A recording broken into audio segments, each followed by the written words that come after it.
Chapter 315, what the hell just dropped? I'm not even gonna waste any time, we're just gonna get straight into it.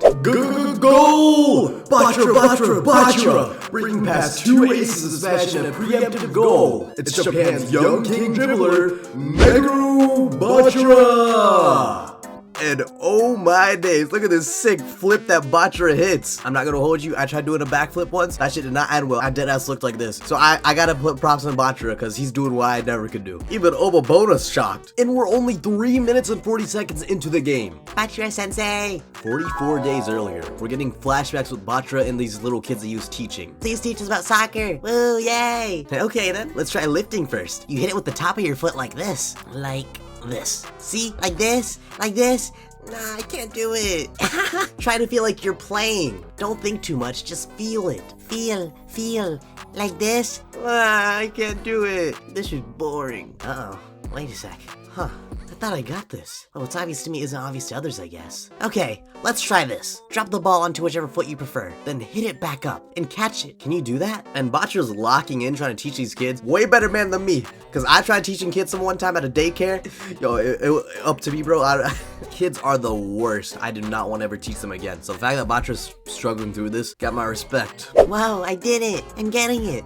Yeah, that's good. Once you get the hang of it, try kicking it twice before you catch it. Like I used my knee. Next, see if you can increase it to 3 or 4 times. I get it. To teach someone, you need to explain your own sensation in words. That lets you grasp what you're doing in terms of sensations, as well as what your own essential talent is. And then we have this little chart here, which I really like a lot, because it's a nice triangle showing the stages a person goes through and understanding the essence of what they do. And I feel like it's a very underrated aspect of personal growth that a lot of people don't really acknowledge. It's one thing to do something, but it's another thing to have full awareness of it. And in order to really do that, you kind of have to have the capability to teach it, which not a lot of people really do. Like, think about your job right now or something you're just really good at. Yeah, you're good at it, but could you explain it to a 5-year-old like Batra is doing? And could you get them to practice the fundamentals? I feel like that is a lot more challenging for people than it might originally seem, and that's kind of where it all lies. So I'm really glad that Kanisho is touching on this. Ego-san gave me this homework to help me discover the sense of the wonder that's already inside me. You know, I could say something about this, but Batra, you already had your line of the month last week, so we're not doing this. In that case, it's not passing, shooting, or trapping. Okay, kiddos, now try to steal it from me. The essence of my soccer talent is dribbling.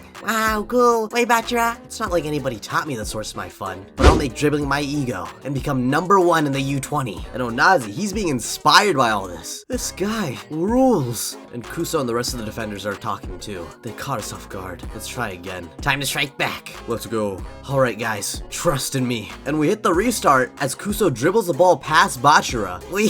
You got skills, mister. As we move up the midfield with me as the access, I have to keep my eyes on Yoichi Isagi. We will revise our game strategy to get the ball to Onazi without him touching it. And we got the Osha King Aryu stepping in. I'll stand in your way. Oh, what's next? I studied a new secret art during the 14 days Jinpachi Ego gave me. One that's used by defenders in one-on-one showdowns. Judo's principle of spacing. By reading the tiny movements of an opponent's body and gaze, you can sense the next action. When combined with my soccer defensive techniques, I become an impossible embodiment of martial arts. Onazi and Aryu zoom as our phantoms are left behind, and Onazi realizes that he's not going to get past Aryu. Give me an idea, Kuso. Very well. But then Nico jumps in. Oh my god, Nico the clutch go. Not as well as you thought. You're obviously the one to crush. And Kuso's shocked. What's with him? I can't push him back. His core's tougher than it looks. How's this tiny guy so jacked? Iko Niki-sama, your brain is exceptional. Build yourself a body to match. It was simple. I just did a shitload of lifting. And we get a sick, and I mean truly sick panel of Nico with his muscles out. Oh my god, like this looks phenomenal. Not only that, it's like Nico has a sleeper build representation. I feel like anime just known for having jack dudes, so I'm down with this. I really like having sleeper build representation in anime and manga. This is what I like to see. I like to see this. But Kuso does not like to see this because he is tweaking. Their defensive line has evolved past their prior data. Damn, they're countering. Don't let him pass to Yoichi Isagi! But Nico's got other things on his mind. Oh. So you don't mind leaving this open. And with the long pass down the field, Reo receives the ball. Spot on, Nico-chan. Go, Chameleon.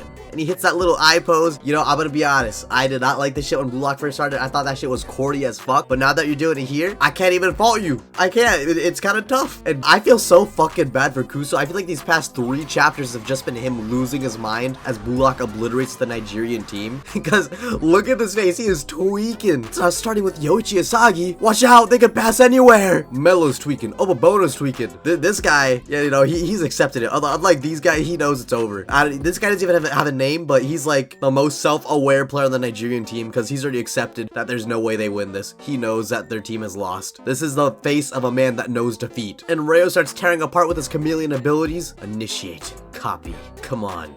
Original egotist. And he pairs up with Bachira, who's very glad to see him. Done copy pasting? In a final panel with a team up I never expected, we get a double Bachira formation starring Bachira himself and Rayo. Let's go, Buzz Buzz. And with the twin bees approaching, we of course have to see Kuso tweak out one more time. What the hell? And that is chapter 315, what the hell? This chapter was so much fun for a plethora of reasons. Main thing out of the way, I'm so glad that we actually got a lot of the cast putting in work this chapter. And just like I said last chapter, I was just saying that I haven't seen Rayo put in work yet. I do want to see him put in work. And here we go. It's like Kanishiro personally answered my prayers here. He is cooking up. Oh my god, bro. I'm telling you right now, if Rayo gets a goal, I'm actually gonna tweak out. I'm actually gonna tweak out if he gets a goal here because he copied Bachira. And I know people are saying like, oh no, he's not gonna get a goal just by copying Bachira. Mind you, he's had his own like 14 days of training where he could have learned some insane shit with his copy ability. So I'm not gonna be surprised if he gets a goal here. That said, I'm also not gonna be surprised if he doesn't get a goal here. I'm just glad that he's here to begin with and he's actually putting in work because god, this looks so fucking cool. Back to Bachira though, I did not know he had it like this in him. I know he was a very agile guy. I didn't know he was this agile. But more than that, I appreciate the flashback we got showing Bachira teaching because it's like I already explained. Having Bachira gain that self-awareness of his own capabilities feels like such a fitting element for a character that so naturally acts on instinct that I can't help but love it. And Ego understanding that more than anything as well, it's so nice to see. And I do feel like this is the first bit of philosophy we've gotten in the Nigerian match that feels very explicit. Yeah, we have the Nigerian team and they're over-reliant on Onazi. That's more of a theme that's being subtly portrayed, but this is pretty blatantly a message that Kanishiro is trying to teach the audience in a way. And this isn't like something he's new to. He does this all the time. In fact, that's kind of what the series is known for in a way. So I'm glad that we're getting bits and pieces of it in the Nigerian match. But speaking of people learning things, Aryu and Nico putting in work with their 2 weeks of training as well. I don't know shit about judo. I don't know if this moving with the opponent's body and gaze, it has any like sense to it, but it does seem at least believable. And I'm kind of glad that Kanishiro has poured enough pros into it to make it seem that way, because it's so easy to just be like, oh yeah, I trained for 2 weeks and now I just know how to do this. Kanishiro as an author bothers to actually explain the details and intricacies, which even if not realistic, it at least sounds passable and believable enough to make it make sense within the context of the story. And god damn, this Aryu panel, I kind of passed it by really quickly, but this looks so fucking good, man. We get him and Onazi flashing forward, but at the same time, their shadows are left behind facing off against each other. I don't know, that's just such a cool shot, man. I love that. And then we got my boy Nico. Yes, yes. Bro, I'm so hyped. I'm so fucking hyped for Nico. You know, I don't think I talk about Nico as much as any other of my favorite characters, but I really do like Nico a lot, especially now because he's got a sleeper build, which, you know, I feel like him and me, we got that shit unlocked together, bro. Like, yeah, that's twin, that's gang, that's, you know,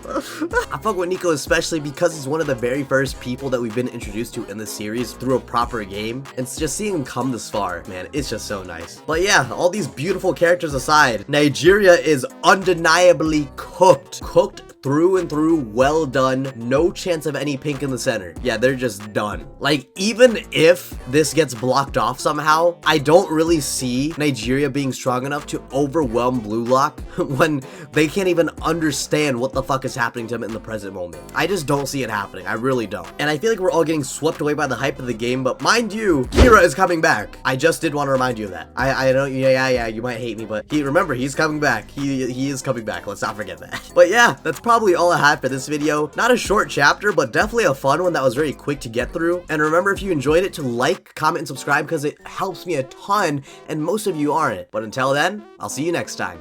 Peace.